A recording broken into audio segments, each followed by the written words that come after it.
All her life, Emily Carter has been drawn to the sound of airplanes flying over her home in the suburbs of Seattle. Every time she heard them roar, something fluttered in her heart, like wings trying to take flight. Ever since she was a little girl, she knew she would be a pilot one day. She did not play with dolls like other girls. Her favorite toys were model airplanes that she built herself. Instead of reading fashion magazines, she leafed through old aviation reference books she found in her uncle's attic. While her peers dreamed of parties and first love, Emily dreamed of runways, pilot skills, and the sky. At school, people made fun of her. "Oh, you want to fly? It's not for girls," the boys would say. Teachers at parent-teacher conferences hinted, maybe something more realistic is better, like accounting or tourism. But she knew what she wanted to be, and she wouldn't let anyone erase her dream. After high school, Emily didn't go to college like her sister Jessica. She made a different decision to start earning money right away. She knew that her parents would not be able to pay for her pilot training, so she took matters into her own hands. Her first job was at a coffee shop. The morning shifts, the smell of coffee, and the fatigue that never let go. Then she signed up to deliver food in the evenings. Her small car could barely pull, but she didn't complain. On weekends, she worked as a car washer, cleaning off dust, dirt, and slush. And so on, day after day. She lived modestly. She rented a small room in an old house. She ate simple meals, often leftovers from a coffee shop.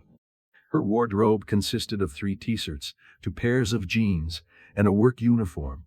She didn't have time for a personal life, meetings, or vacations. But she had a purpose, and this goal lived in her heart every day. All her friends gradually disappeared. They moved on, some to college, some to travel, some to build careers, but she kept standing at the cash register, washing cars, delivering pizza. Sometimes she was in pain, sometimes she was scared, but every time she reminded herself, "You are building wings, and when the time comes you will fly." 6 years later, Emily managed to do the almost impossible, to raise $150,000, all with honest, hard work. She remembers the day she transferred the last $100 to a specially opened account for her to study at an aviation academy in Florida. Her heart was beating faster than ever. She had made it, she had really done it. That evening she came home to her parents holding the bank statement. Her eyes were shining. She dreamed of sharing this joy with those she loved. She hoped for hugs, for pride, for warmth, but instead she got cold. "And why would you do that?" her father said dryly, not even looking up from the TV. "What kind of a pilot are you? It's a waste of money," added her mother. "Look at Jessica. She got her degree, she's going to get married, she's going to have a normal life. And you made up airplanes." Emily couldn't answer. Her throat was tight. She just nodded and went to her room. That night she didn't sleep. She looked up at the ceiling and tried to understand why her family couldn't believe in her as much as she did. But she knew that now she was halfway to heaven, and she would not stop. The Carter household was in real chaos. Jessica, Emily's older sister, had finally announced her engagement to Alex, and her parents were literally immersed in wedding preparations. Everything in the house revolved around this celebration, and even the atmosphere itself became difficult for Emily. She tried to be happy for her sister, but her heart was heavy. "What an important event this is, Emily. You have to understand. This is not just a wedding. This is Jessica's future," her mother repeated, frantically looking through dress samples and guest lists. Everything must be perfect. Emily didn't mind, but she felt like every day brought a new dose of sadness. She saw her parents spending money that seemed to be non-existent. From the restaurant to the hotel to the equipment rental for the wedding ceremony, everything looked like the family had made some kind of extraordinary profit. And just a few months ago, they were barely making ends meet. Where is this money? What happened? Her parents didn't give a clear answer. And it was very disturbing, but she tried not to think about it, even though her heart told her that something was wrong. Every day of wedding preparations became harder for Emily. She was alone among all these bright decorations, expensive dresses, and all these huge plans for Jessica's future. She felt like a shadow at this celebration. Her dream of becoming a pilot seemed so far away and insignificant compared to the way her family spent their money on something else entirely. And then the day came when Emily had to make the final payment for her education. She went to the ATM hoping that she could finally finish her job, pay for the aviation academy, and get on the path of her dreams. However, when she entered her PIN and saw the number on the screen, her heart sank. Not a penny in her account. Instead of seeing a familiar amount, Emily saw nothing. She tried to check her balance again, over and over, but nothing changed. Shock, panic, and then disappointment. She headed home, even though she knew it wouldn't end there. Mom, Dad, what happened to my money? And they didn't even look up.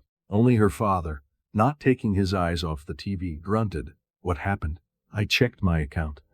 The money's gone." Her voice was getting louder and louder. My parents looked at each other.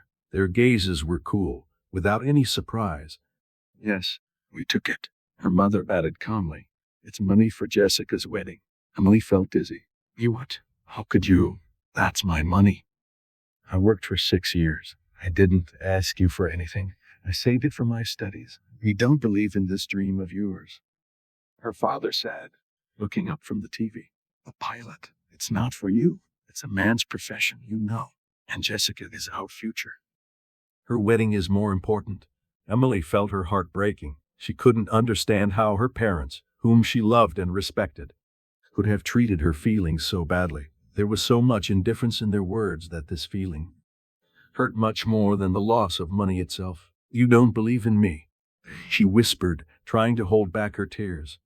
And she said no more. For the next week, Emily was like a zombie. She didn't participate in the wedding preparations, didn't answer questions about the little things related to the ceremony. She sat in her room, trying not to think about the fact that her dream, her one big wish, had been destroyed by the ruthless indifference of the people she loved so much. At the wedding itself, she was like a shadow. A young couple, their guests, joy, laughter, and dancing. And in the middle, emptiness. She was sitting at the table, clutching her hands to her knees, unable to cope with all the emotions that were raging inside. Everyone was rejoicing, and she was quietly suffering. And that was the worst thing, to be surrounded by happiness and not have any of your own. These few days changed Emily forever, but they also made her realize that she could only rely on herself. Jessica's wedding was a real challenge for Emily. All this time she had been trying to keep her emotions under control, but after her parents took her money for the wedding, she felt that she could no longer stay in this situation. Her heart was beating faster with pain and disappointment. Everything she had worked for had been in vain, absurdly fast, and gone when she needed it most. These few days were a difficult ordeal for Emily. Every morning she woke up trying to cope with her loss. At first she thought that maybe her parents just didn't realize how much it meant to her. Perhaps they didn't realize how many years she had devoted to this dream, and that it wasn't just money for her studies, it was her chance. But then, the more she thought about it, the more she realized that she would probably never get that kind of support from her family. The day after her wedding, she went to the airport to once again look at her options for financing her dream. She knew that all the scholarships had already been allocated and that the money she had put aside was her only chance. All of this was really stressing her out, but she knew she had to find new opportunities.